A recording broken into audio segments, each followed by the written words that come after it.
Welcome one and all as we close out another week here at the Damage Report with me, John Iadarola, and the host of Happy Half Hour and sometimes other things too, Brett Erlich. How's it going? It's going well. I have a promise from Jordan that there will be a game busting tonight. So for the first time in forever, what? Which game will be busted? I'm guessing we're just gonna play some Jackie Boxies. Oh, I love Jackie Boxies. I could theoretically be a little bit available. I mean, and just pop in, dude. Just pop in the Discord. The dangerous thing about me saying that is you might already have enough people, and then I would be so rejected that I might literally cry on air and never. Okay, we'll talk. And then maybe some Fortnite-sies. No, I'm kidding. It's not my show. Anyway, okay. Play after the show's over. No, we don't hang out outside unless of John's got a curfew. Back up off of me. Look at this guy, everybody. Laugh at this guy. He thinks I'm gonna hang out with him if it's not producing content. Anyway, you can all mock him, and any particularly good mockery might get you a Blue Apron gift card. Very glad to have you here because we have an awesome show. Awesome both because there is some truly fascinating news here. What's happening in Texas, the attempted impeachment of their attorney general is, I think, fascinating. We're just at the beginning of that, but we're gonna break down what we know so far. We've got some QAnon flavored hearings into COVID in Arizona. You know, that'll be fun. Apologies. John, stop coughing. I'm not at 100% right now. I am trying not to swoon from the continued allergy dizziness I have. But anyway, we are gonna be starting off the show. What's that? Good literal use of swoon. Thank you. I'm working on my vocabulary. Anyway, so we're gonna be starting off though with some fun videos. It's not the most important news in the world, but it is fun. And I promise you fun on Fridays. That's why we have Brett here after all. And then of course also, garbage people of the week, everybody. There's still time to vote. You wanna potentially sway the results or swoon the results. I think it can be used in that context. Anyway, send us your comments and we'll respond as we go. But with all that said, Brett, are you ready to start the show? Indeed. Okay, in that case, let's do it. On the sales tax had a plan to make you pay more. With the sales tax here, and the sales tax there. Here a tax, there a tax, everywhere a sales tax. In Congress, Ron Desantis wanted to replace the current system with a national sales tax, a 23% tax hike on almost everything you buy, from the gas station to the grocery store. You'll pay more here, you'll pay more there. Here you'll pay, there you pay, everyone will pay more. We can't afford Ron sales tax. Make America Great Again, Inc. is responsible for the content of this advertising. I love the ending with the meow, meow. Anyway, that was obviously, as they said, produced by the MAGA Inc. Political Action Committee. And I find it to be a fascinating ad targeting Ron DeSantis for a few different reasons. First of all, it's condescending, like it's dismissive, like it really just fits into what the right wing wants to do when it targets its political enemies. Like they're gonna make an absolute mockery out of this guy. He is going to wish he was Jeb with an exclamation point. He's gonna wish that he was little Marco Rubio. So they're attacking him on that. It's substantive, sort of, like they are literally attacking him for something he supported, but being incredibly dishonest about that. We'll break down some of those specifics, but Brett, what did you make of that as an attack on Ron DeSantis? They made him trim. Why are they making him so trim, man? They did make him trim, that's true. Yeah, meet bobblehead Ron is what they turned him into. I thought the jib jab craze was done, but they brought it back. Make America Great Again, circa 2005? Jib Make jab? America jab again. It was definitely jib jab, 100%. But they did make him trim. I think, like when you think of a cartoon character, like the decision to make them look, I don't know, I guess less trim might be able to be seen as like an intentional thing. Maybe they were worried they'd get attacked, or maybe they didn't think about it. I don't know. I mean, if you want to get into it, they always lean into whether you know you're doing it or not, you're leaning most likely into commedia dell'arte tropes. So there's always like, you have to have a decision to make between like 3 different kinds of fools. And you either go with the Scaramucci, Scaramouche, like me, or you go with like the bumbling guy who just keeps stuffing his face. I think with Ron, what you want is kind of what I've got going on now, a guy who didn't work out, but also is starting to get a beer belly.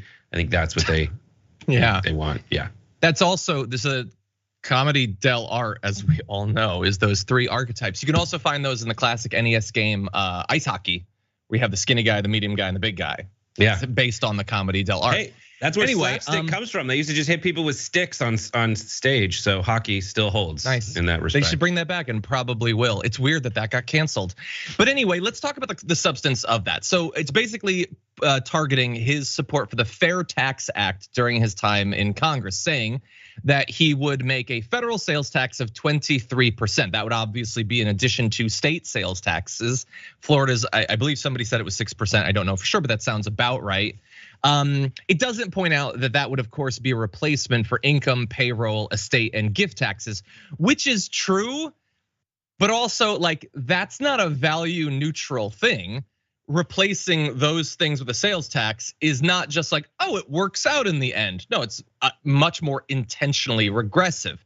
That would affect poorer people who spend a higher percentage of their income on things that would be taxed by the sales tax than richer people do. That's why some rich people like it. It wouldn't affect the rich as much, and more of the money would be generated by poor people. So I guess it is true that they didn't point that out, but also I don't know why they would want to, especially because they're attacking him for this when many Republicans who, I'm talking about politicians who support Donald Trump, have supported some form of a flat tax, a fair tax, whatever they want to call it.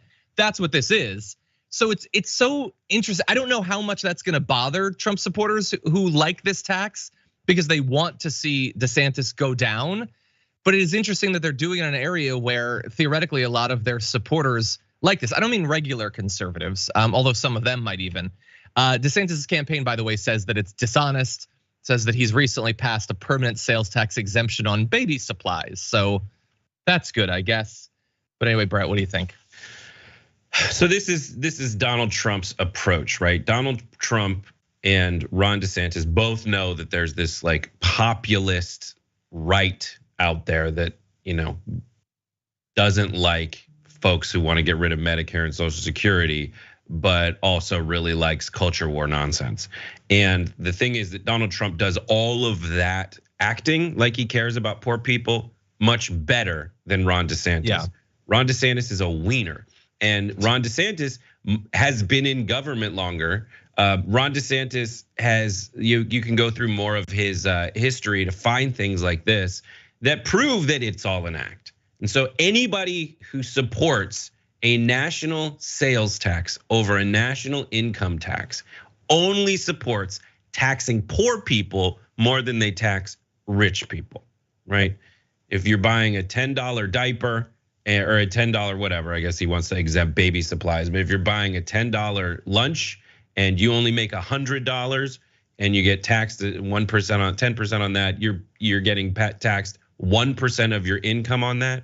If you make $100,000, you're taxed a much lower percent of your income. Yeah, like a dollar makes up a much lower percent of your income.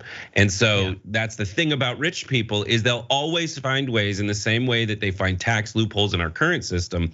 They're trying to, pass this giant handout for them. And Donald Trump has picked up on that. And that as soon as Ron DeSantis got to become the governor of Florida, the folks in the Trump administration were like, all right, here's what we're doing. We got to get our Oppo file on him. And they're unleashing it very quickly to try to squash this. And the only rival for the person who can squash it faster is Donald Trump is Ron DeSantis himself through his stupidity. Yeah, in terms of his choices in his campaign. So that's an ad that they're rolling out to attack him. There was another ad that has an attack against DeSantis, and it brings up something that I think we have to address in this particular week. As DeSantis launches his bid to beat Donald Trump, we got to talk about this. So let's jump into this next video. Everyone knows my husband, Ron Desantis, is endorsed by President Trump, but he's also an amazing dad. Ron loves playing with the kids. Build the wall. He reads stories. Then Mr. Trump said, "You're fired." I love that part. He's teaching Madison to talk. Make America great again. People say Ron's all Trump, but he is so much more. Big league. So good. Okay, so you probably remember that Ron DeSantis ran it in 2018, and it was a very successful ad for him at that time. Not despite the fact that it is utterly humiliating, but because it's utterly humiliating. They want people who are going to absolutely lay themselves face first on the pavement for Donald Trump. And Ron DeSantis promised his voters that he would do just that. His personality's gone, his political past, his ideology, his positions, all gone. Whatever Trump wants is what I want, and they loved that. Which is good if you want to get elected by supporting Donald Trump. But when you want to get elected by replacing Donald Trump, well, then this is the sort of thing that could potentially hurt you. We knew that it was going to be brought up again. And in fact, it already has been. Take a look at this. This is an excerpt from an ad that the Trump War Room put out. Why would we ever settle for Trump imposters? Make America great again. When there's only one, starting day one, who can make America great again. I'm Donald J. Trump, and I approve this message. There's only one person who can do this purposefully ill-defined, vague thing. But anyway, yeah, no, it makes sense. You would, if you're Trump, I would roll that ad out constantly to mock him. This isn't just like that he sort of has some similarities to Trump, that you could say that he's like a cheap copy. He specifically tried to say, I'm the guy who's gonna help Donald Trump. I'm the guy who loves Donald Trump. Donald Trump is the best. He's so good that I don't even try to teach my kid anything. I just teach my kid Trump and then assume that that will result in a good kid. So I would throw this in his face constantly. We're gonna have his response to it, Brett, but what do you think first? Yeah, there's a lot to kind of go through, and this exposes something that I think we all knew was going to come. I mean, I always kept that when I was producing the shows daily. I always kept that Ron DeSantis B-roll of him doing the build the wall with like fun play blocks with his kid, because you knew that was going to come back. Because he absolutely emasculated himself in the face of Trump, because the consequences of not doing that were dire, and that was the dominant strategy for a bunch of people. And he wanted to get in on that. And he thinks he doesn't have to pay the price for doing that later when he's gonna have to distinguish himself from Trump. What he's relying on is giant bagajillionaire donors who know that Ron DeSantis is only doing an act. But they have to bet that Ron DeSantis is going to actually convince the average voter that Trump light, the Trump imitation version is better than Trump. It's just not. I mean, I don't think it's gonna work unless Trump is literally in jail. Yeah, which could be coming. We expect that sometime in August, Fulton County, Fani Willis will come out with her charges, but we'll see. We'll see how successful that is. Again, we're gonna see this ad quite a bit. Here is what Ron DeSantis is saying as this is raised once again. Well, if you watch that, I mean, you know, it was a satirical ad. It was a little tongue in cheek, but that was, you know, many years ago, which is not technically wrong. It was, but satire doesn't work in the same way on the right, because it is both obviously over the top, but also attempting, it's received by the base as serious, and it has to be presented as serious. But the joke, you're making a face. What's going on? But like, yeah, but the satire, there's a joke underneath it. And what's the joke here? Other than him, there is no joke here. The joke, he's serious. Is what? He likes Trump. He is just absolutely like putting on the fool's uniform to please Trump and all of Trump's fans. Yeah. Yeah. And the only other way to interpret that, his argument has to then be, I never liked Trump. And back then there was something wrong with Trump.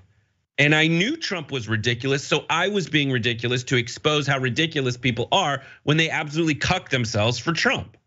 Yeah. Yeah. And there's no other way to look at it. And so the question for Ron is like, what changed then? If you're doing the many years ago thing, what changed? It must be that you don't like Donald Trump. But the problem is you're appealing to the MAGA voter, and they're not gonna buy an argument that says, I don't like Donald Trump.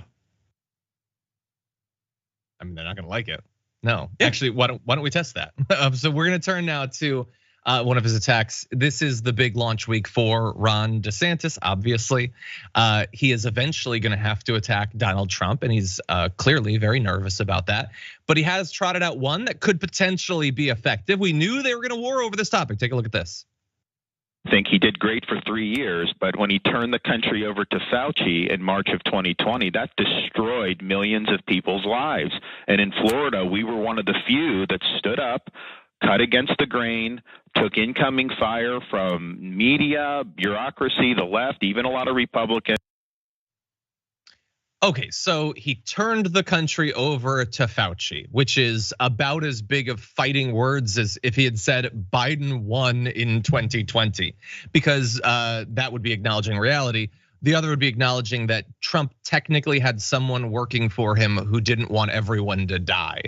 That Fauci didn't necessarily get everything he wanted or whatever, but he thought it was better if someone didn't die from COVID than did, and that is unacceptable, and so Trump should be attacked. Now, DeSantis ignores the fact that despite the country being turned over to Fauci, 1.1 million people died of COVID. By the way, Florida did really bad. Depending on which numbers you look at, the Miami Herald says they ranked 45th out of 50 states for vaccinations. They had the 12th highest rate of cases and deaths of COVID among the 50 states and Washington, D.C. and Puerto Rico. So they lost 87,000 people as of a month ago. One of them a member of my family. 87,000 Floridians who died. But don't worry, Ron DeSantis now gets to say that he stood up to the liberal media or whatever. He didn't stand up to Big Funeral, I guess, which stood to gain a lot if he ignored the pandemic. But anyway, he's saying you could trust me more on stuff like this. And obviously the COVID lockdowns is a stand-in for just, do you support big government or not? While of course they also believe that government should be able to take your kids away if you're giving them gender affirming care or something. So it's obviously a mixed bag in terms of the politics of it, Brett. But what do you think about this as an attack on Trump? So first of all, it's a lie. The guy locked his state down. April 1st, he ordered a lockdown order 2020. He did comply with Fauci. He handed the keys over to Fauci. And then any wins he won that he's trying to claim for keeping the state, quote, open, that doesn't really bear out in the facts because a lot of the cities decided that they were gonna issue lockdown orders themselves. So it's an absolute lie. And then also, a lot of the states that had like non-social distancing orders, people could sit outside because the weather's nice. Like he talked crap about New York. Well, it was freezing and everybody would have to be in the same room together and people didn't know what was going on. And then you had a governor, and Donald Trump himself has kind of even sided with Cuomo and just doing a better job. And what does he point to? Statistics. And then Donald Trump, I mean, the people who follow Donald Trump don't think that Donald Trump, quote, handed everything over to Fauci. They think that Donald Trump protected everybody against the Fauci ouchie and won that battle somehow. Why? Because they don't really think these things through. I mean, that's gonna be the job of DeSantis in running for president, is he's gonna have to systematically try to dismantle people's love of Trump, but no one's been able to succeed in that. I think in order to succeed, you have to be charismatic. And the one thing that Ron DeSantis is not is charismatic. He's a dopey little my buddy doll that you just wanna grab by the hand and slam against the ground as hard as you can because his face never changes because he's not like this. The doll, not the human. Let's be clear about that. Yeah. And by the way, like he is coming out swinging a little bit. I just saw an article that was like he's attacking Trump like never before, which I guess is true, kind of. But he also announced in the last day that he'll consider pardoning Trump if elected for, I guess, everything, anything, whatever, all of the crimes. So I don't know, is that supposed to appeal to Trump or to the Trump base? I guess it's designed to. I don't know that Trump is gonna love DeSantis saying, don't worry, buddy. Once I defeat you in my quest to become president, I'll save you from going to the slammer. Maybe that makes him feel better. But anyway, I also saw there's a new scandal that's in the news, and we're gonna look up the details of that as more develops. I saw he followed up his Twitter Spaces launch on Twitter by signing a bill that would exempt space flight explosion liability. So if Elon Musk's rockets explode and kill people, or like come crashing down and kill people or whatever, he'll be protected from liability. Maybe that's just a normal thing that you should have. It seems sort of weird that it's signed so close to him teaming up with Elon Musk for Twitter. He signed the bill, of course, that lets him run for president and stay governor, and his flights are gonna be protected from disclosure. Donors visiting his house are gonna be protected from disclosure. Like, this guy is supposed to be a less personality-based tin pot authoritarian than Trump, but I don't know, in terms of his personal relationships, his payback to donors and supporters, the way that he uses the legislature to personally benefit just him, I don't know. I think he gives Trump a run for his money. Any final thoughts? Well, he doesn't have as much money as Trump, but he's gonna try to get it from billionaires. And that's literally his strategy for fundraising is billionaire money. He's going on Twitter and appealing to Silicon Valley billionaires who and try to get cash. And that's why he went to and he wants, if there's any value left in anyone's crypto, he wants the crypto bros to give him dark money, and he wants to get dark money from super PACs. That's literally his approach, because he's not actually a populist. He's absolutely 100% like he is the deep state that they're afraid of. He's the person pretending to support the MAGA folks with the sole purpose of destroying Donald Trump. Like that's what he's doing right now. So he is their biggest fears exposed. And if I'm a Republican who cares about all the things that Donald Trump pretends to care about, I'm kind of nervous, because in trying to go on Twitter, Twitter has appeased the censorship requests reportedly of like 85% of the requests that they've been given to censor by giant governments. And so, Elon Musk further exposed himself as just doing an act with Ron Desantis, who's just doing an act. So they can get in there and make your life more dangerous so that you can get killed by giant corporations who don't care about you and never did. Yeah. Still though, Twitter is the home of free speech, because you're allowed to tweet the N-word a bunch, I suppose. Yeah. That's what the founding really what he's had in mind. Well, maybe actually. But anyway, with that said, why don't we go to our first break? When we come back, we got some crazy hearings going on in Arizona. We're gonna see what we can learn from that, but we'll be right back.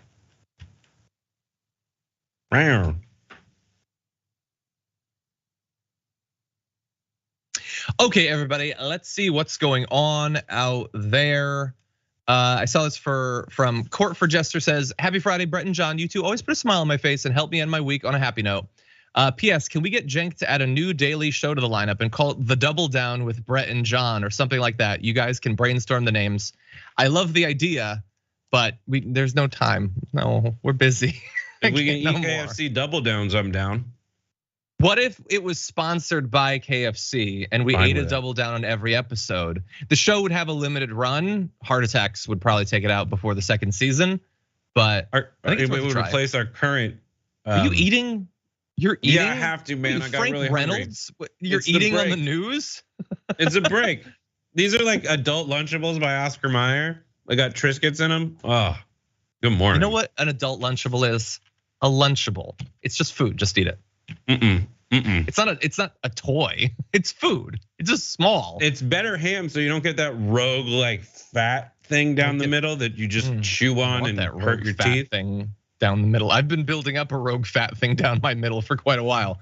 But anyway, yeah. The thing about Lunchables is if you took 10 Lunchables, you took all of it out of there and you put it on a fancy hardwood board, well, then it's just a fancy spread. It's not for kids anymore. Dr. Oz would be all over that. Anyway, with that said, why don't we, oh my God, what is going on with the gifting right now over on YouTube? Tyler Hackner gifted a membership, thank you. Cloud Dragon gifted 5 memberships, thank you, Cloud Dragon. Non-Human Humanist gifted a membership, thank you. James Thompson gifted 5, thank you very much. And Long Beach Dragon gifted 10. You guys are going crazy and you need to continue. Thank you. Anyway, Kim Wolf also became a tier member. Well, I don't think you became a member. I think you continued. You've got the dragon symbol. I don't know why YouTube does that, but thank you for being here. I appreciate you being here. Okay, let's see. Meredith Putvin says in a super chat, the world doesn't have more idiots. It's just the same idiots have bigger platforms. Anti-acid. He said, by the way, Ron DeSantis said, the thing with Twitter didn't really work, but I'm just a guy sitting in a room in Florida. What do I know about it? You chose to do it. It was your decision. Yeah, you're just in a room because that's what everything an adult does is. You're in a room. How is that a defense? You chose to do it. You should have known it should have failed. And he said, I had to do it because Twitter is for free speech. And it shows that the right is finally able to speak and fight back against the media. It was a massive media platform that was bought by a right-wing billionaire. That's what it is. And Fox is there, and Newsmax is there, and OAN, and all the. It's just such BS. They're constantly the biggest and the best and the most supported, but also victims all the time. Okay, let's see.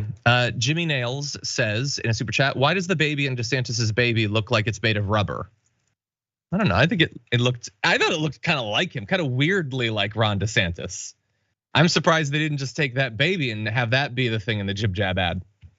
But anyway, Long Beach Drag, I'm not reading that. Siberia says, oh, we got Dragon Daddy today. Can I be garbage for yesterday's comment? Please, please, please, please, please. Hey, big dog, Brett. Unfortunately, the garbage is getting pretty full and we still have to fit a few more in there. But we'll see if we can get you in afterward. Okay, Rascally Rabbit's been a member for 1 month. Congratulations, 1 month. Love to have you here for that month. And Side Hustle Homestead Dragon member for 6 months says, my concern with Ron's ad is that he is pointing at letters while teaching the kid to read. Classic Florida. I don't think that kid is learning how to read anyway. And I say that not because the kid can't or whatever, but that kid's definitely way too young in that Ron DeSantis ad to be learning to read, right? I don't know a lot about kids and I should probably figure it out since I'm having one. They can read. But I think at that age. They can read body language, dude. It's all about the energy you give them. And if you're nervous, you're gonna have a nervous kid. But if you're confident, you just throw them in the pool and help, and they'll still float. Just let them run around. You're not babysitting. Teach them to do chores. With that said, I'm gonna teach you to do a chore. And the chore is talking about the B block. Let's jump into this. Senate Republicans are launching a committee to investigate Arizona's COVID-19 pandemic response. And I believe this will be the most important and most powerful committee hearing the Arizona State Senate has ever convened. The novel Coronavirus Southwestern Intergovernmental Committee is intended to shine a light on the mismanagement of the COVID-19 pandemic and expose all the atrocities committed during the pandemic response. To be very clear, when they say that atrocities were committed, they do not mean that policies were set up in a way that many people still got sick and died. In fact, according to what I'm seeing, 33,190 deaths in Arizona. 1 in 219 people died there. He doesn't mean that. They don't mean that. They just mean that people wore masks. There was social distancing. Maybe it was locked down for 72 hours or something. And I have strong reason to suspect that. Because here is what this body that's going to be looking into the atrocities is.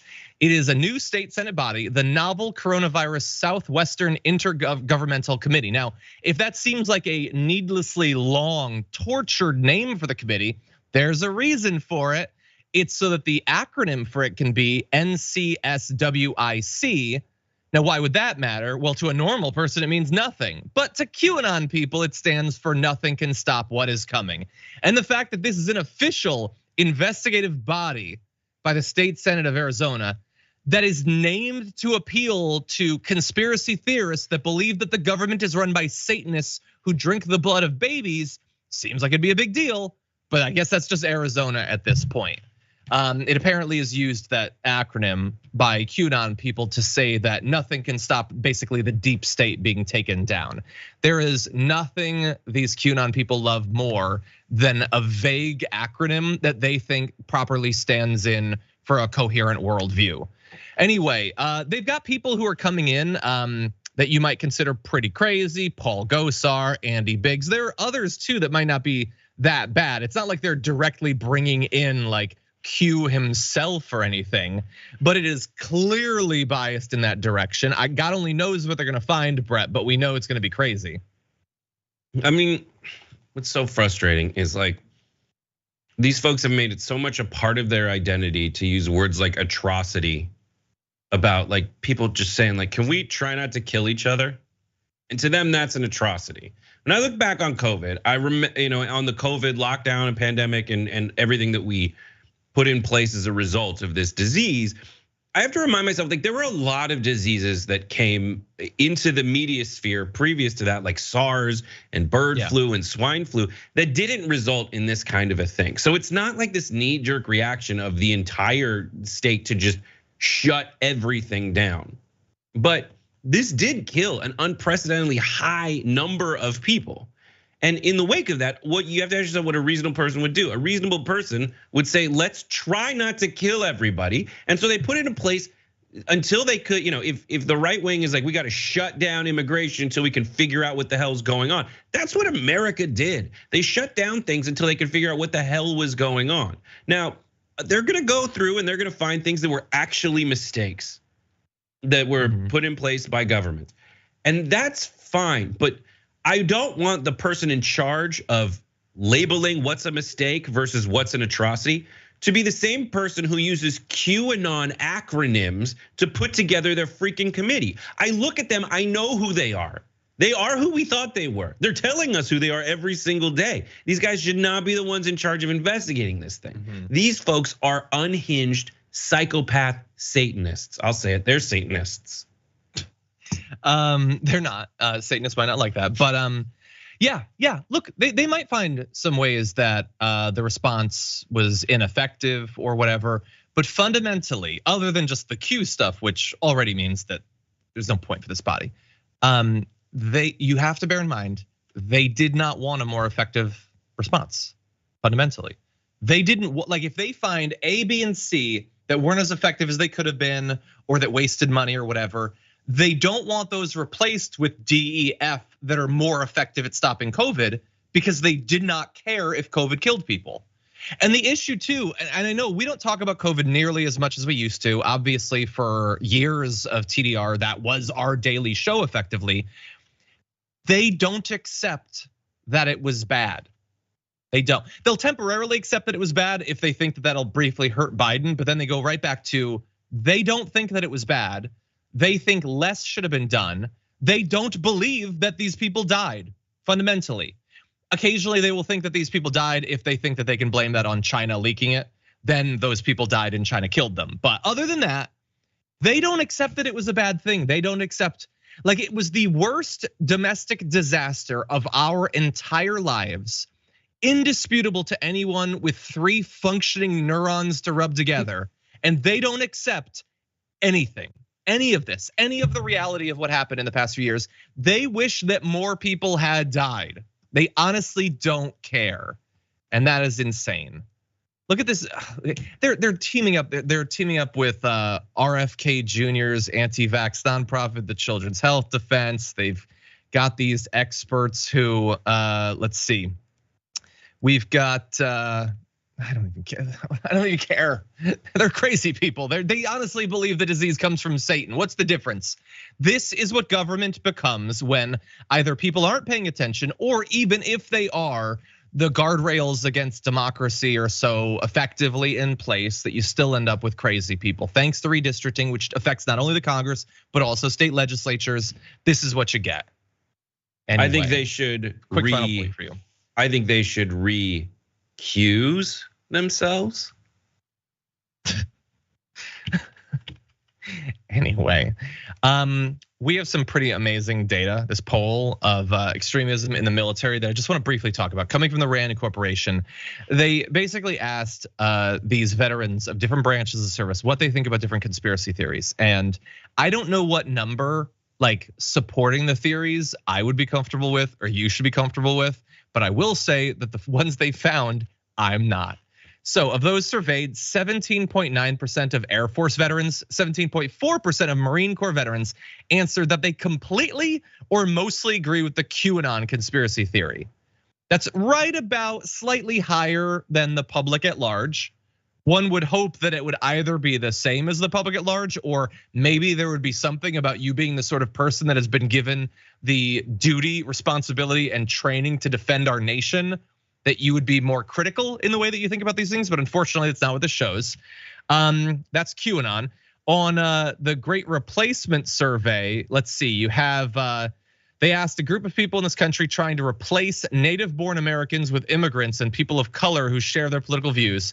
39.4% of Marine Corps veterans, 30% effectively of Navy, 30% of Air Force, 26% of Army believe that. That is several percentage points higher than the general population. They believe that but bear in mind, to believe any of this, you have to believe that there is this cabal in charge of everything that makes decisions like who's going to be in the country, who is going to be able to be a voter, that sort of thing. They apparently do believe that, and they believe that they're being replaced.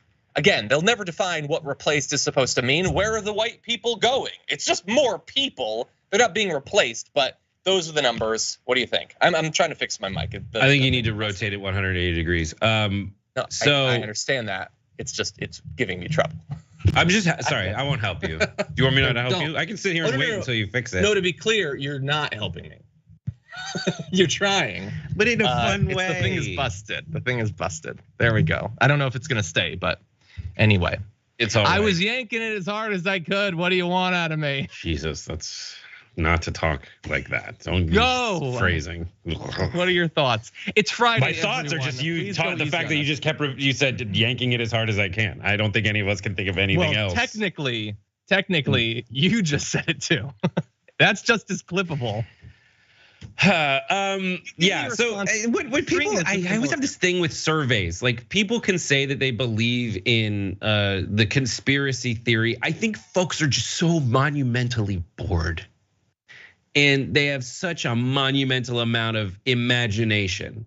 And I think it's fine to believe in this stuff. Like I believe in aliens and ghosts and all this stuff. As long as you're not going to have your hand, which might be on the levers of power, influenced by this actual belief that Hillary Clinton is drinking baby unicorn blood or whatever. Like Voldemort. We trust tons of people who believe that like God magic humped a Jewish 14-year-old and she had a baby in a barn and he saved your life so you can live for forever and eternity. People walk around, billions of people walk around believing that all day. Billions of people walk around being like, yo, so this guy just ascended to heaven. And that's it, but don't draw his picture. Billions of people believe in some pretty outlandish stuff. Yeah. But like the fundamentals of this country in particular are that those weird ass beliefs that are mythical in nature, much like Hillary Clinton and cosmic pizza and unicorn blood, those things must not affect how you run the country. Yeah. And it's fine. Everyone goes on. I believe in the Greek and Roman gods because they're so goddamn fun. They are. I'm not going to use that to say that I get to dress as a swan and rape people. You can do the first half of that if you want. All day. I think there's probably a very high chance that you have at some point. But if they sell that costume at Target, they're gonna get it banned. 100%. Anyway, the issue is that this stuff doesn't necessarily directly pose any kind of threat, believing a crazy thing. I think that it eventually does, but it doesn't necessarily. But the poll also found that when it comes to political violence defined as, quote, because things have gotten so far off track, true American patriots may have to resort to violence in order to save our country. 27.9% of Marine vets, almost 21% of Navy vets, 16.4% of Air Force vets, and 14.1% of Army vets agree with that. The mainstream America, that doesn't mean most Americans, it's at 19%, which is obviously way too high. Those numbers for any of the groups are too high. It is amazing how different they are, though. The Marines that were polled were twice as likely as the members of the Army to support that. And that is fascinating and also much scarier because these people have training. These people might have weapons and they believe that, things are off track in some vague way. So I guess we got to start shooting people potentially. It doesn't mean that they will, but it means that they might be predisposed to be okay with it if it does happen. Anyway, with that said, I think we have to move on to our C block because I want to get to everything today. So why don't we jump into this? Texas's Attorney General is, this won't surprise you, a Republican, Ken Paxton. And this might surprise you, he might be impeached. What will definitely surprise most people who haven't been following the story is that he's going to be impeached by Republicans. That's the only way that it could work. Texas is dominated by Republicans, and they're pushing for him to be impeached from his position. Texas House Committee voted yesterday to recommend that he be impeached. Hours later, the Republican-led House General Investigating Committee recommended 20 different articles of impeachment, including for alleged bribery, obstruction of justice, and abuse of public trust. The sort of charge that would probably fit almost any politician in Texas, but they're starting with him, so that's good. Anyway, there was detailed testimony earlier this week from a team of investigators who've been looking into Ken Paxton, former prosecutors who were hired by the committee to look into allegations of corruption against him. So many of the charges relate to ways that Mr. Paxton has used his office to benefit donors and then fire those in the office who spoke up against his actions. The Texas House of Representatives could vote today on this. In fact, they might be voting right now, like literally as we're live. If impeached, that's obviously not the end. There would be a trial in the Senate like there is when people are impeached at the federal level, but he would have to step down temporarily. What is fascinating about this to me, Brett, is that I generally have very low standards for Republicans holding other Republicans to account. There's obviously extenuating circumstances that I think free them up ideologically to oppose this guy, because what they're alleging that he did, like accepting bribes, benefiting his donors, like let thee who is without sin, Texas legislators, but that's what they're going after him for. So what do you make of this? I just love watching him fight personally. And this is a guy who I just like to know where they draw the line, because apparently Paxton's impeachment situation revolves around like extramarital affairs with his staff, and in addition to accepting bribes. And it's like with a real estate developer allegedly employing the woman with whom he had the affair in exchange for legal help. Like they still like a little, allegedly they still like a little. There's a certain kind of Republican where they're going to entertain the notion of holding him to account for acting quote immorally. Not to mention in all these states where they're like throwing people out for lack of decorum, you've got people like showing up drunk to the state legislature and doing things that are completely outside the bounds of, way worse than what they're getting mad at other folks for. So I think that with Paxton, I mean, I hope they impeach him, get rid of him. He's horrible. I hate to see who they get to replace him, but in the meantime, go for it. Yeah. By the way, for context, he was reelected twice despite being under indictment on felony securities fraud charges. He's also under investigation by the FBI over bribery claims. Look at Rick Scott in Florida. He is a senator from the state of Florida whose company engaged in the largest proven Medicare fraud in the history of the United States, basically. Yeah, and they're fine with it because there's a big R next to his name. But that's a state that sometimes maybe they're still afraid might skew purple, even though it's been red for a while. But in Texas, they feel pretty confident that they can keep it, and so why not go after the guy? Oh, 100%. And they will get an absolute weirdo in that position. Don't worry. But we'll see if they do the vote this week, or today, I should say. In any event, we do have to take our second break. Don't go anywhere. We'll be right back. Meow.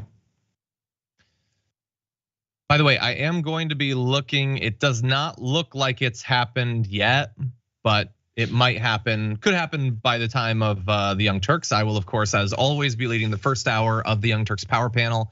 Cenk Uygur will be on, Farron Cousins will be on. It should be a great hour.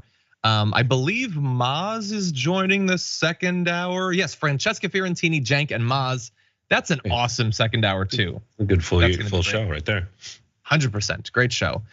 Okay, everybody, let's see what's going on out there. Oh, geez, you guys have sent in a lot of messages. I'm gonna try to get through as many as I can.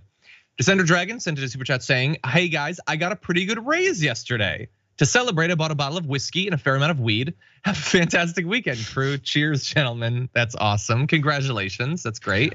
What would be funny? I think it's fun to say an unfair amount of weed.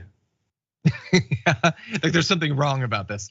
I guess it's unfair to people who live in states that still haven't legalized it, unfortunately. Didn't Minnesota or was it Michigan just legalize weed? I'm gonna look that up. One of the two did. I don't know what I'm talking about. Minnesota. Yes, I knew what I was talking about. Everybody mark it down, first time. Okay, Chef Rockstar sent a super chat saying, I was in the Marine Corps and was a conservative. The reason so many servicemen and women believe this is because Fox is the only thing that plays on TV is on every base. That is true. We've known that for some time, and any attempt to change that is considered cancellation.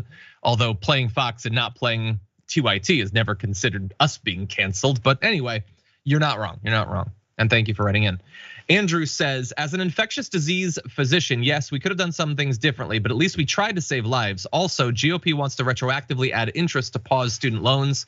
That is true, yes. So they had that bill that would stop the repayment pause. It would stop the forgiveness, and it would also require that you pay what we seem to have all agreed you're not gonna have to pay. But anyway, instantaneously, you'd have to pay that.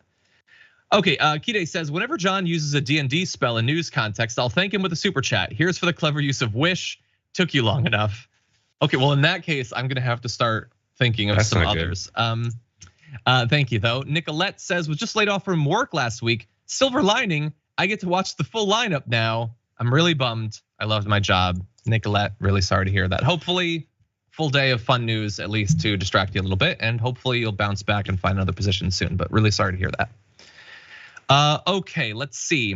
Meredith Putvin says, a local journalist to me has been calling out the Oath Keepers for infiltrating law enforcement and military since at least 2015, 100%. I think we did something about that in the last 2 weeks. It's definitely the case. Lanny Lou, member for 3 months, says, I live with someone who believed all of this before it was called Q. I just argued last week if Sandy Hook was real. It's effing insane, jeez. Okay. Moon Raven, member for 27 months, thank you, says, John's there are gay kids rant during the Target story the other day made me emotional. I wish I could clip it and share it with everyone I know. Thank you, maybe someone could. Oh, evidently they can because somebody already clipped out me saying that I yanked it as hard as I can. That was instantaneous, by the way, but the other stuff not so much. But anyway, thank you, Moon Raven. Your words.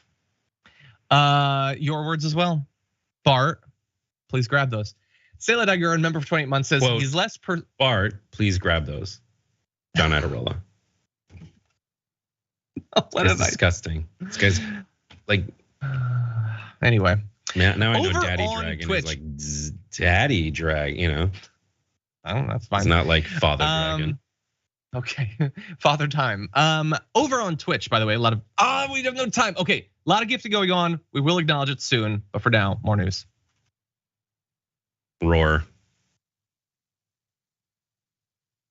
You know what? We're in the live show right now, but you know what? There's a lot of gifting going on Twitch anyway. I'm gonna acknowledge it. Trimu Watiki gifted 5 subs, thank you. Poodle Hat Dragon gifted 1, thank you.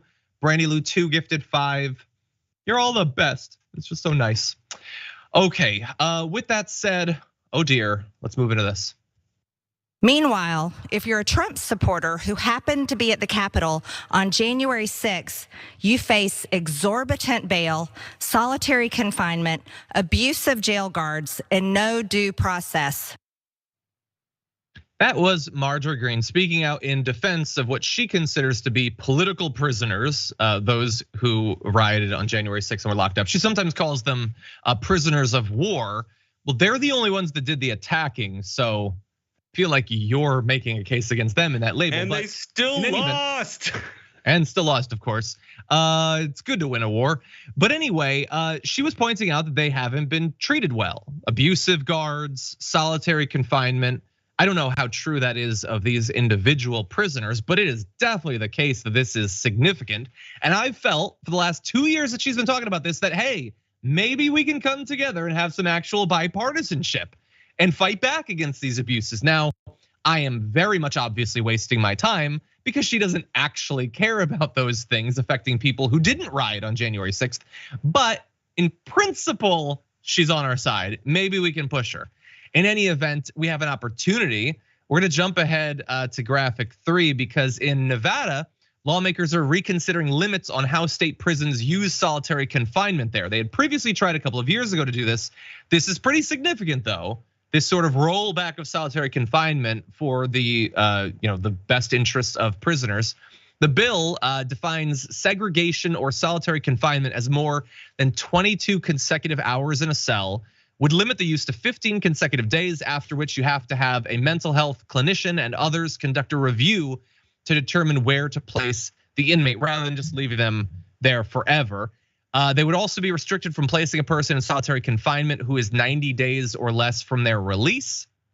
What they found, by the way, in I guess the research for this is that about 10% of Nevada's prison population is in solitary confinement at any given time. That is much higher than I think most people would expect. 57 people had been in restrictive housing for more than a decade at that point. And it's not evenly distributed. 40% of trans prisoners are in solitary confinement. In some cases, perhaps for their protection, which is its own issue of abuse and all of that. But those who are advocating for the rights of prisoners are saying that this is a very significant potential step. It's not the only solution that you could have, and it hasn't yet been passed. But Brett, it is good to see at least this sort of discussion. Generally, anything that you try to do that would protect the interests of prisoners is immediately attacked as being like soft on crime or something.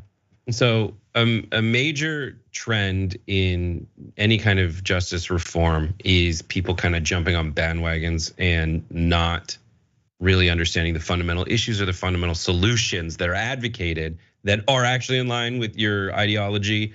And rather people just kind of, you get politicians that kind of jump on as the leader of the bandwagon, and then they just want to score political points, so they'll get like they'll get a law that can be considered a win passed, but it won't actually fix anything. And I'm pretty sure that's what Marjorie Taylor Greene's trying to do. She doesn't want to delve into the specifics of what solitary confinement does to any kind of prisoner when they're placed in solitary confinement. She doesn't want to delve into the specifics of trans individuals being victims of battery in prisons at a disproportionate clip when compared to non-trans individuals.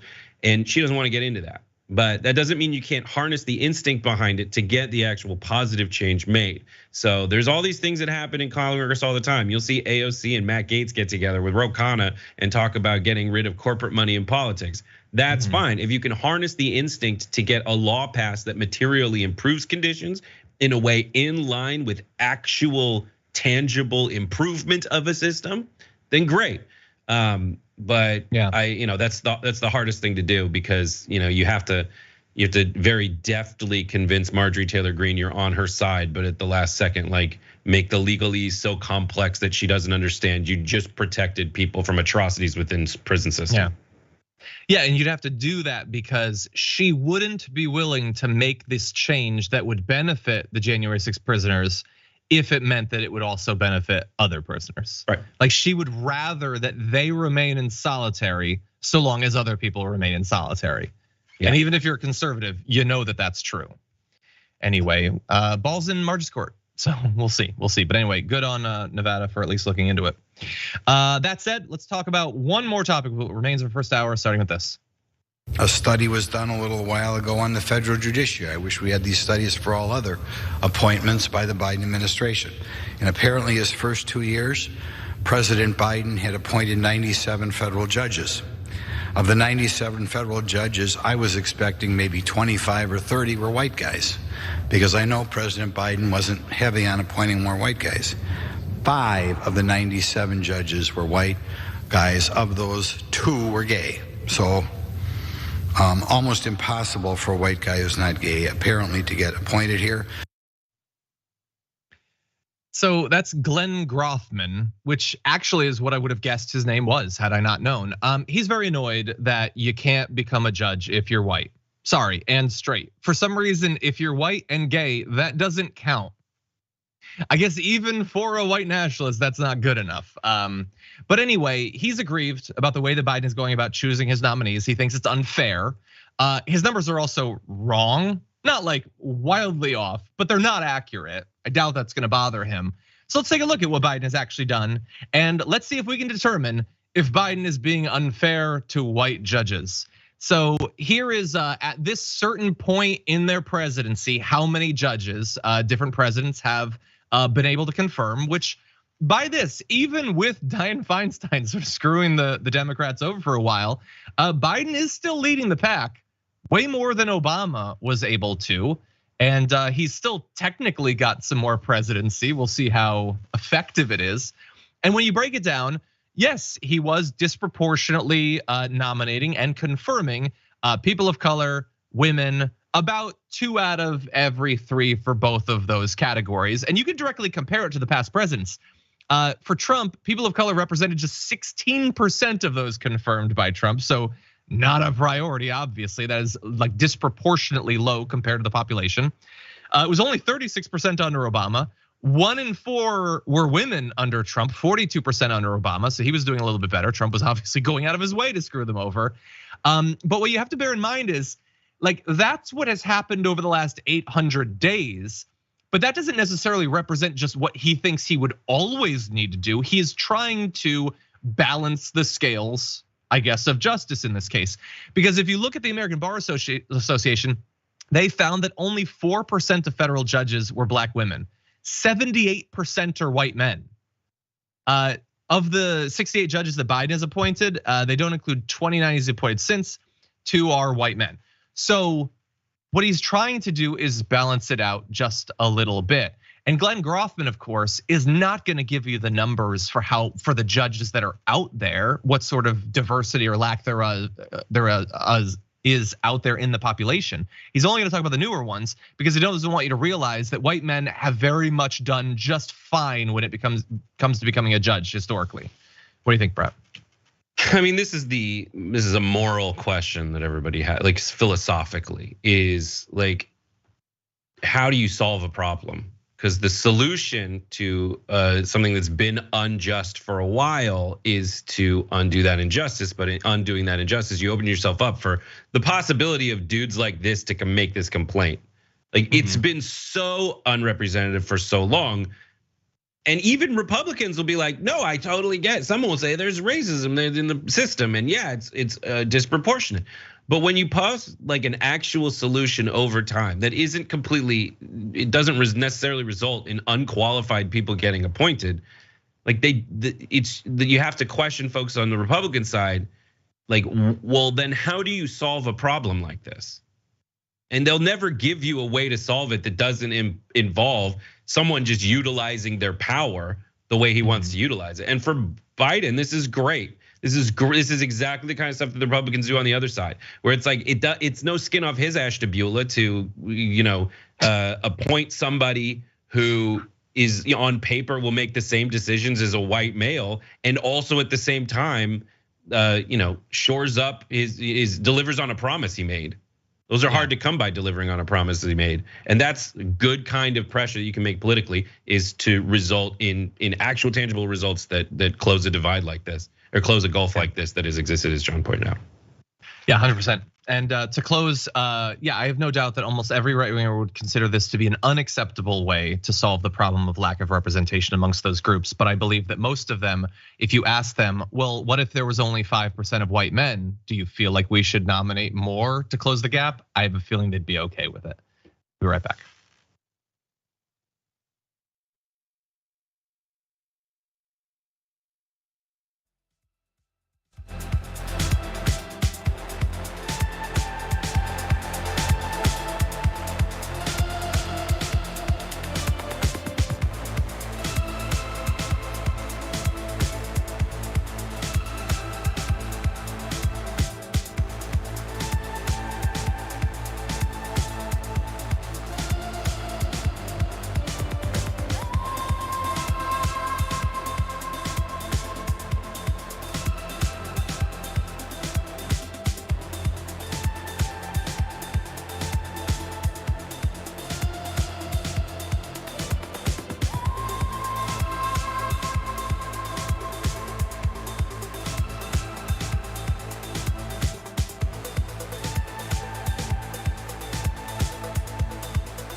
Welcome back to the Aftermath, everybody. I'm John Iadarola. That right there is Brett Erlich. Brett, thank you for joining me.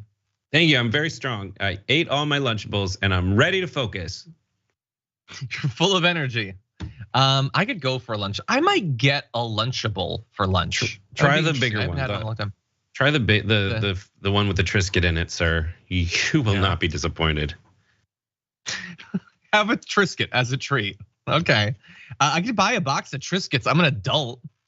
I could buy Triscuits. Are you? Anyway, that's a good We point. just got done saying like we're gonna get all the stories done, and now we're like, okay, no, we're going to. I just want to read a couple of comments. I said a biscuit. Okay, a Triscuit. shut up. Shut your. Oh, good reference. Okay, Kide, thank you for the gifting of the memberships. Much appreciated. I got Hank Hill ass upgraded their membership to tier 2. Thank you for being here. Miss Anonymous gifted a membership too. Thank you. And I have a Blue Apron gift card to give away. Assuming that you don't already have one, Irish by Dragon, who posted a comment that I just really liked, said on Twitch, even Law and Order, one of the most prominent propaganda shows ever made, acknowledged at one point that solitary is torture. One of the cop characters did an experiment where he had a friend put him in solitary at Rikers. When he was let out, he almost killed his friend, ranting that he was only supposed to be in there for 2 days, not for 2 weeks. His bemused friend informed him it was only 2 days. Oh, I kind of want to watch that episode. Oh, love that! And one of my favorite documentary series ever. Blue gift card. Let's just make sure that Irish by Dragon knows you got a Blue gift card. Rewards@tyt.com. Send your first, last name and your handle. Boom. Just so you know, we're gonna have a month without those because the administrative aspect of it's going away starting next week. So don't be freaked out. Julie's going on vacay. Okay. She handles that. Well, in that case, I'm gonna change the subject to your brain and what could be going in it soon, starting with this. We can interact with the Neuralinks simply by pairing them to an iPhone, just as you might pair your phone to a Bluetooth speaker. After only a few minutes of calibration, we can use the output from the decoder to move the cursor instead of the joystick. Pages still moves the joystick out of habit, but as you can see, it's unplugged. He's controlling the cursor entirely with decoded neural activity. Look, I love that video of the monkey or whatever it is, moving the thing with its mind. It obviously is showing how amazing it is that the tech works, that the animal can do that, while also kind of negging the animal, being like, he's so stupid, he thinks he's still doing it with the joystick, the big dummy. But anyway, this is back in the news because Neuralink, the technology talked about there, of course, an Elon Musk company, said yesterday night that it had received regulatory approval to conduct the first clinical trial of its experimental device, not just in monkeys, but in humans. The FDA gave the approval supposedly, and it would mark a milestone for the company, which has been developing a device surgically inserted into the brain by a robot and capable of decoding brain activity and linking it to computers. Up until now, the company had only conducted research in animals. And if you have an inkling that, wait, haven't I heard something about this? You have, and I think I know what it was. It was that Neuralink has had some issues with killing lots and lots of animals it was experimenting on. Apparently, all told, it has killed about 1,500 animals, including more than 280 sheep, pigs, and monkeys, following experiments since 2018. And look, a lot of people are very excited about this technology, admittedly. There are a lot of people that think that it could be huge for giving people, physical capacity that they either might never have, no human could have, or that might have been lost due to accident or illness or birth or something. So very excited, but it is obviously something that I think makes people uncomfortable. The idea of something being implanted into your brain, the fact that it has led to a lot of deaths in the past, I think makes people get a little bit of pause. And the fact that Elon Musk is in charge, I mean, you think about the rockets blowing up and you think about the lies about self-driving technology that has apparently led to a lot of issues. So if he is the one calling the shots and there's a debate between doing something that might be risky, that might risk people's health or life, I think a lot of people might not trust him as much as they would trust some other random CEO. But Brett, what do you think? And today in On the Nose news, Elon Musk stands who are probably likely to hate people like Bill Gates for putting microchips in their blood are for Neuralink technology, which put microchips in your brain. All these people who don't want big tech knowing what you do on your phone when you're looking at porn definitely want these people like Elon Musk inside your brain, reading your thoughts and feeding you food pellets if you move the non-joystick of your mind. Like, it is so on the nose. It feels like satire. Like, I'm for it. I'm gonna complain about it. I'm gonna be like, this is weird, it's in my brain. But then someone's gonna be like, you can actually bring the food to your mouth with your mind. And I'm gonna be like, I'll take 2, 1 for each cortex. Like, bring it. Yeah, I think that this sort of thing is inevitable. I'm probably on the fairly extreme end of interest in cybernetic enhancements of humans. I think if I could have like a battery pack implanted in my arm that my devices could charge off of or something like that, I would probably be into that sort of thing.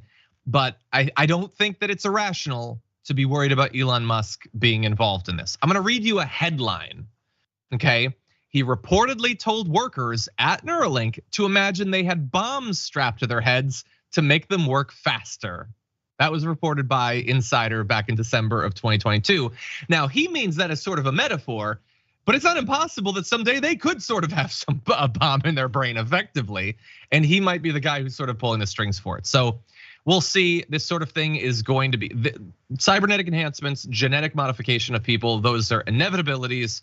Bet every dollar on it. People are going to be experimenting with that stuff. It is obviously the future. The question is, who's in charge? How much can we trust them? And I have concerns. Okay, with that said, we're gonna jump into a much darker topic. Just briefly, let's get into this. I want Target to go bankrupt. I want them to close. I want Chapter 11. Okay, I want skull and bones all the way down to the absolute nails of the stores. Yep, that's the only thing they understand is force. Pain is a teacher. And the pain of crossing the line to pervert our children and grooming them, it's going to be a lesson I hope corporate America watches, because ordinary America is pushing back. We must push for the bankruptcy of Target. Make it happen, everybody. If you were hoping that eventually Charlie Kirk would explain how Target selling a shirt with a rainbow on it is perverting kids or grooming kids, he won't, because he can't. He's hoping that you will be so scared that you'll fill in the blanks yourself. But along the way, he wants to give you a little bit of a push, because what you just saw right there is him, as many right-wingers did, sort of declaring victory after Target announced that it was gonna pull some products and move others to the back of the store. They said, our employees are being so harassed, so threatened, that we have to do this because we're scared about what might happen if we don't. And he greeted that by saying, the only thing they understand is force, they need pain, I want skull and bones. This is not an accident, okay?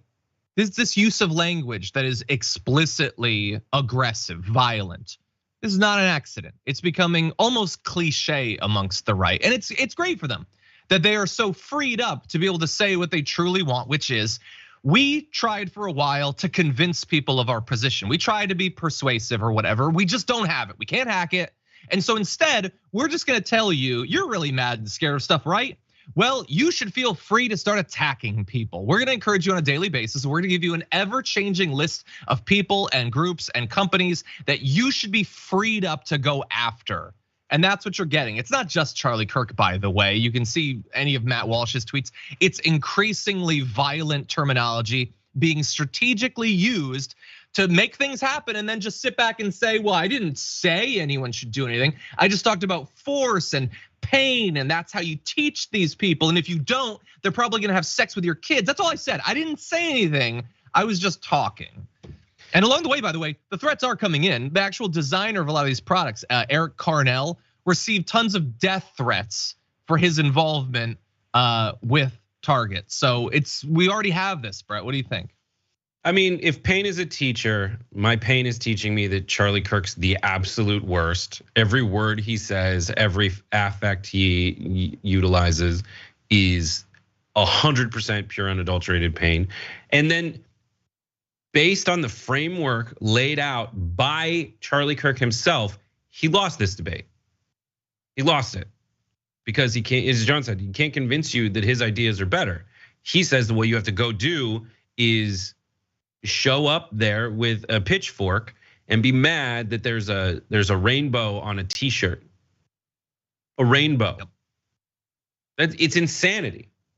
It's unhinged, and it is the like sad slippery slope that this bastard put us on, that might end up in full-on anarchy, people in the streets fighting, because he's just said it's okay. And look at all their previous boycotts of Nike and whatnot. They failed.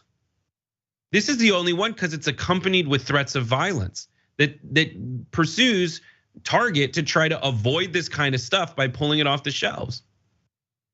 That's it. Yeah. And it's crazy that it's over a message of tolerance. That's it. These folks are fundamentalist psychopaths who talk about free speech, but they won't let Target put words on a shirt or an image on a shirt. And instead, they do the thing, if Amendment 1 fails, they're gonna go to Amendment 2. Their speech sucks, so they gotta show up with guns at a Target. He's a psychopath. He's a psychopath, and he needs to be exposed as such. But Elon Musk buying Twitter and him getting his slot on One America Snooze Network, it's tough. It's getting harder to do that. 100%. And as I always point out, it would be bad enough if he and the others were just fundamentalist psychopaths. But let's be clear, many of them are faking being fundamentalist psychopaths to distract their base so that the rich can get slightly richer. That's it. They're like, I would hate it if a true believer actually believed this crazy stuff and was willing to encourage people to violence over it. But pretending to believe that stuff so that people you don't respect will go out there and start a fight at a Target or whatever, so they'll stay distracted and politicians can pass tax cuts for the millionaires and billionaires. I think that's worse. Anyway, with that said, we're gonna get ready for chores to close out the week. But first, I did want to say, Irish by Dragon sent in a comment saying, "Thanks, John, but Blue Apron isn't available in Ireland.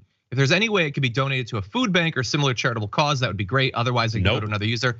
I love that idea. I know someone else encouraged that. I don't think we have that ability. I love the idea, but this is a perk that we're trying to give to our audience. You don't. I don't support feeding the hungry, so I'll accept it benevolently. No, you will not. And to double down on my opposition to feeding the hungry, I'll have a full meal before I cook my Blue Apron. As I'm cooking my Blue Apron, I might even still eat some raw orts of chicken. You know what some of that means, but anyway, it's a very kind idea. I do like the idea, and I encourage people to support food banks and all of that. It's just that's outside of the sponsorship deal that this is a part of. But thank you for that inclination. Okay, with that said, we're ready to go. Then, in fact, we will go. It's the end of the week, and so it's time to take out the trash.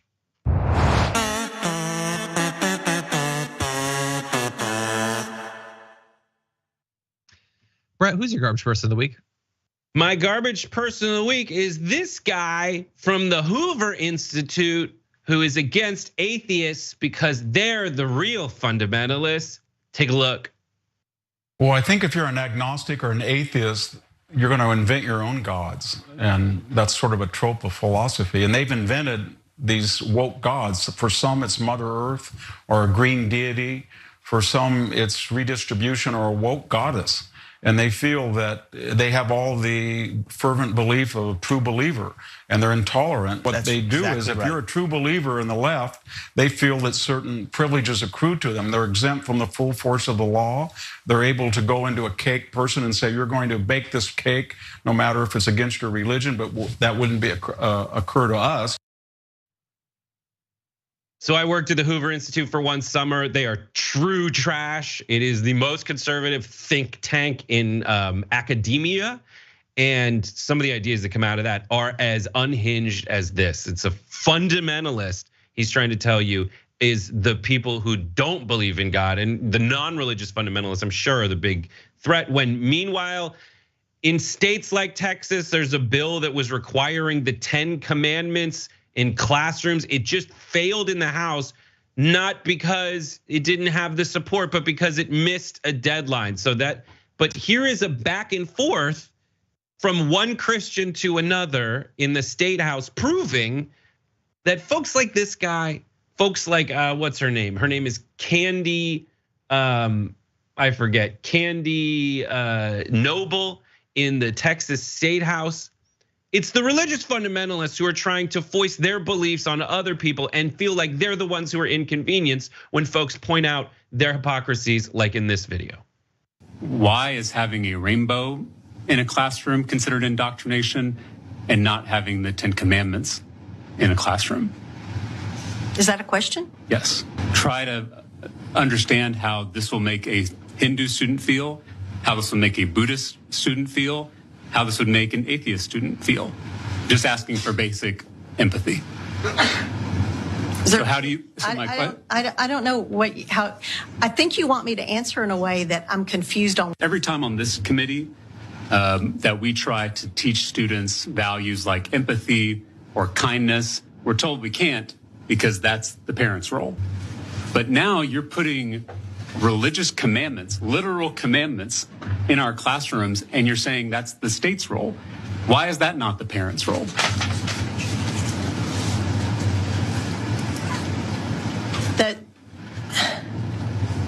That's really an interesting rabbit trail that you've gone on with that.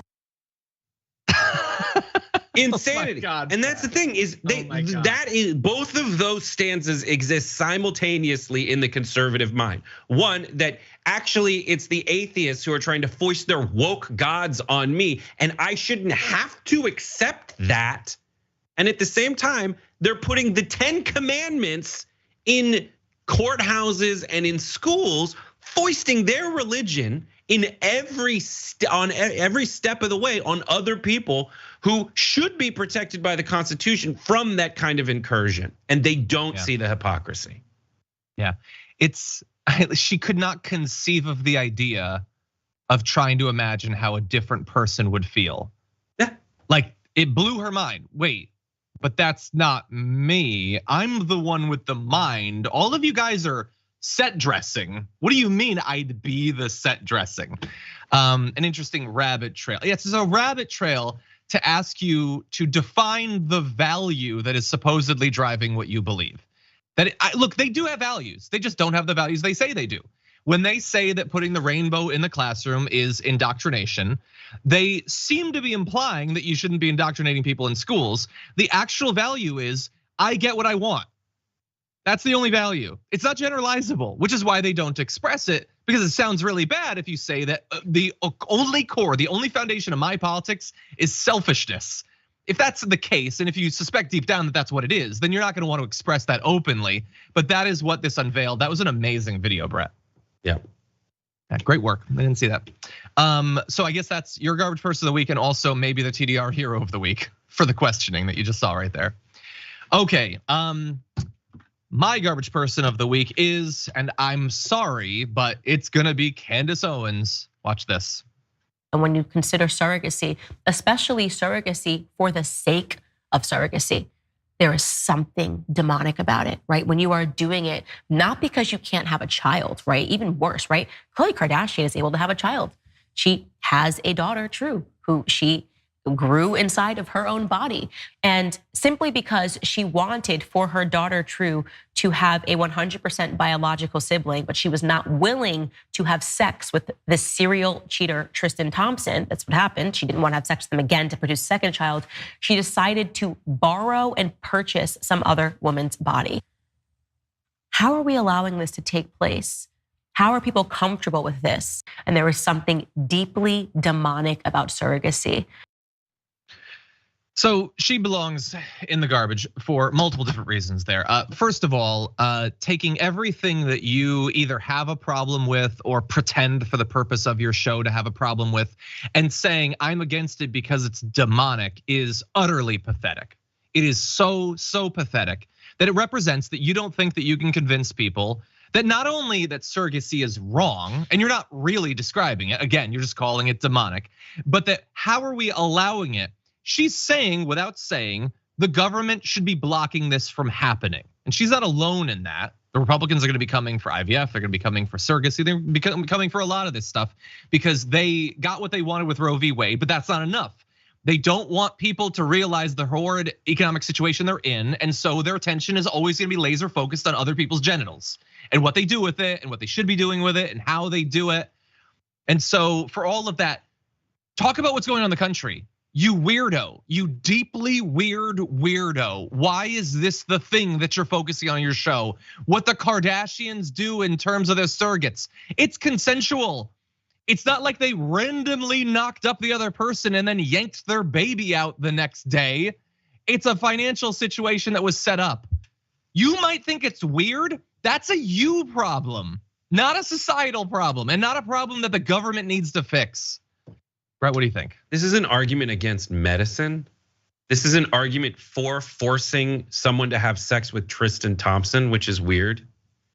That's her thing. She really needs. Is it not weird to you that you think you need to force Khloe Kardashian to have sex with Tristan Thompson? That's nuts. And then there's something demonic about forcing people to go through hardship that medically we found ways around. Yeah. We figured it out. There's nothing demonic about that. You bad psycho. Jesus, demonic. What a cop out. I fully agree. Yeah, again, like these programs, I don't know how anyone watches it. Like literally, it's both crazy and bad, just bad. Like you're calling something demonic and it's still kind of boring. Anyway, that's my garbage person of the week. Thank you. 43,000 of you voted this week, and here are your top 5. Wow, at number 5 with 1% of the vote, you have Boston University for having Warner Brothers CEO speak during the WGA strike. Not a lot of people were convinced by that. It was probably scheduled months ago or whatever. I would have the more general principle of, I don't know why you'd need that CEO anyway, but 1%. Coming in number 4 with 5% of the vote, you have South Carolina Governor Henry McMaster for wanting to hunt Dems with dogs. We didn't actually get to that this week, but yeah, that was reprehensible. Number 3 with 7% of the vote, you have Jim Jordan for his whistleblower shenanigans. It was very unconvincing. Number 2 with 13% of the vote, you have Judge Taylor McNeil for forcing a trans girl to dress as a boy. Jesus. But number 1, your community garbage person of the week, a blowout with 73% of the vote. You have the whole GOP for holding the debt limit hostage. I love when that sort of thing gets garbage person of the week because it bothers me too. We're gonna be talking about it more on the Young Turks later on today and inevitably next week. Thank you to everybody who voted. And thank you, Brett, for joining us on the show. It's great to have you here. Great to be here. See everybody at 5:30 p.m. Pacific, 8:30 p.m. Eastern, only at twitch.tv/TYT for Game Busters. John might be there. Well, we will definitely see. We'll definitely see.